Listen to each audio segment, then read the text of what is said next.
Hello, this video is all about the verb tense called past perfect. The form is not difficult. As you can see, there are just two parts. It looks similar to present perfect, but this time the helping verb is had. So all we do is change have or has to past tense. The helping verb is always had. The main verb is changed to past participle form. So remember, it could be an ed form if it's a regular verb, but you also have to remember all the irregulars, and this is the third form of the verb. So this form by itself is pretty easy. So on this slide we have just one example with affirmative, negative, question form. So you can see for negative, we simply put not between the two parts of the verb. For the question, we simply put the helping verb had before the subject. The main thing I want you to be aware of, though, is that you would probably not see sentences like this with past perfect just by themselves. In other words, without a larger context. That's an important part of the meaning and why and how we use past perfect. So let's go to the next slide. Okay, as usual, there's a whole lot that you can benefit from what you've already studied. There are a lot of similarities between present perfect and past perfect. So remember, with present perfect, notice the word present in the name of the tense. The focus was on now. So we were talking about past actions sometime before now, but there was some kind of a connection to the present. If you take this idea and you shift it to the past, shift it, just take that whole idea and move it to the past. It's basically what we're doing with past perfect. So this time, instead of focusing on now, this orange bar is a specific past time that I'm focusing on. And past perfect allows me to talk about things before. So again, we're connecting something earlier with a time, a specific time. This time, everything is in the past. So you have a past time and an earlier past time, two past times. But you'll see there are many similarities between these two tenses. Here's the meaning. Here's now, we're speaking now, but we're speaking about the past. One past action happened before another past action. Okay, so the two X's are past actions. The blue arrow shows the connection. We use past perfect to talk about the earlier action, and we use simple past to talk about the later action. So you're going to see those two tenses used together a lot.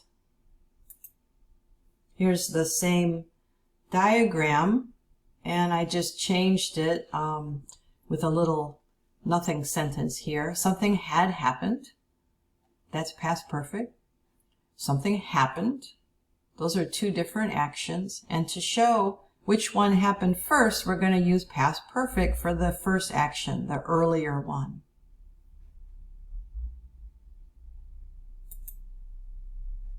Okay, as usual, we have to know how to use time words. One very common way with past perfect is to use a phrase, to use the preposition by, and a noun. And the noun is going to be a time. So we often see by with a specific time, or just the phrase by that time, and sometimes by the age of, if you want to talk about somebody's life and how old they were when something had already happened. Okay, when you look at all these examples, I think you'll notice with the red that this by phrase can be at the beginning of the sentence. It can also be at the end. Either way is fine. By 6 p.m., they had already eaten dinner. So we know that the action of eating was finished. We don't know exactly when they finished dinner. Maybe they finished at 5:58 or 5:45 or 5:30 or even earlier, maybe super early. It doesn't matter. The only thing we know is that the dinner was finished at 6 o'clock. They probably were not hungry again. They probably did not want to eat another dinner. And they were ready to do something else with their evening. So by is very similar to the idea of before. Okay, look at the example with by that time. We notice the fire at 10:15, period. That's one sentence. Next sentence, by that time, someone had already called the fire department.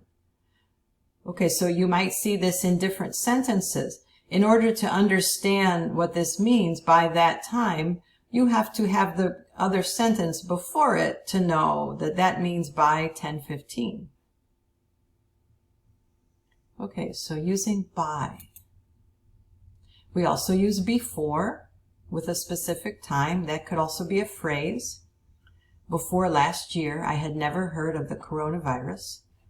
Before 2014, I had never visited New York City.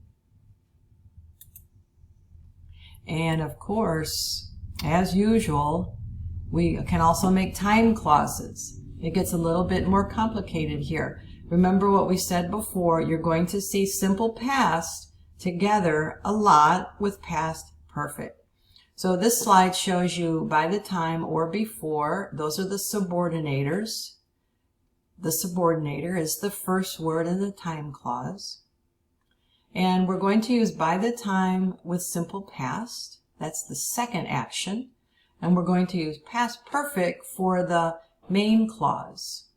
Of course, we can switch the order like we can do with almost every time clause.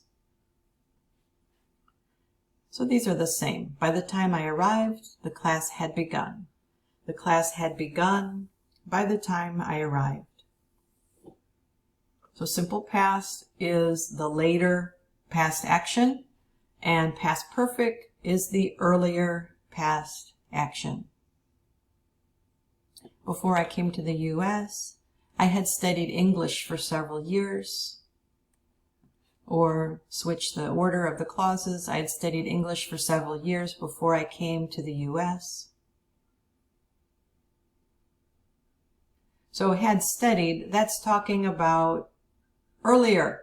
So not in the U.S., in some other country, right? Simple past is used to talk about the second past action. Okay, so by the time before, we're going to see some more time clauses too. Okay, this slide shows you time clauses with when. This might be the most confusing part here. You have to be careful because the meaning can change depending on the tense that you use. So when you look at these two examples I have, they start with the same clause, when she graduated, when she graduated. The main clause is different only because of the verb tense. She had taken about 40 courses, or she took a few more courses. Okay, so past perfect or simple past. You're going to see how the meaning definitely changes. This is the same person's life. Actually, I'm thinking about my daughter when I created, or I was thinking about her when I created this example. Okay, she graduated. I'm thinking about her bachelor's degree, when she got her bachelor's degree. So you can see that's right there in the middle of the timeline. The orange line is now. We're making the sentence about the past. So when I use past perfect, she had taken about 40 courses. Remember, past perfect means earlier. So that's over here. And that means while she was in college, right? While she was getting her bachelor's degree. That took 4 years, right? 4 years, 2 semesters each year. And I think when she finished, she had taken about 40 courses. So this is earlier, and then this happened next. Now, the other sentence just uses simple past and simple past. We studied this type of time clause back in Unit 5 when we started time clauses with past. In this case, graduate is verb 1 and took is verb 2. When you see a time clause with when, that verb is the verb 1 that happened first, the main clause verb happens second. So in the case of my daughter, she was planning to apply for a master's program, and she did, but she also took a few more courses at a different college just because she was interested and she thought it would help her chances of getting into a good master's program. So these courses happened after she graduated. We can also make time clauses with before and after. And the special thing here, you can see this green arrow at the bottom. Sometimes past perfect is optional. You might see past perfect or simple past used in the same place.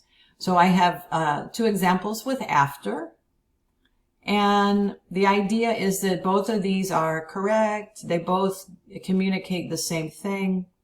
You can see that the first way uses past perfect, and this is action 1. The reason it's optional is because when we use the words before and after, those words themselves are already making clear the order of the events. We don't have to depend on the verb itself to show the order, to show which one happened first. I would vote for the first way with past perfect. I think it's more precise, it's more formal. If I were you, I would try to use this way, or at least practice it a bit. Same thing with before. When we use before, we know that the verb in that clause is action 2, and the verb in the other clause is action 1. So you could use past perfect or simple past with before and after. Remember, it was a very different case with when. With when, it totally changed the meaning. Okay, maybe you've already noticed some of those examples that I included some of the same time words that we learn with present perfect. So all of these adverbs, also for, since, how long for questions, those are all things that we can also do with present perfect. And I want to remind you that context is always important. So with time clauses, you have context, you have 2 actions going on because you have 2 clauses. I think you know about compound sentences when we connect clauses with words like so, and, but. Remember, those are called fanboys. So here's another way that you might see past perfect. She had not submitted all the required documents, so they did not approve her visa application. This is not a time clause, but you can see past perfect means earlier.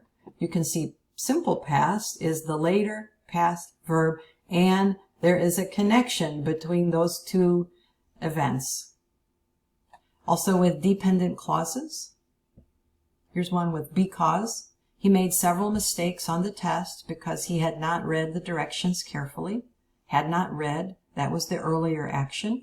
And sometimes we have multiple sentences, or usually we have multiple sentences, right? When we write.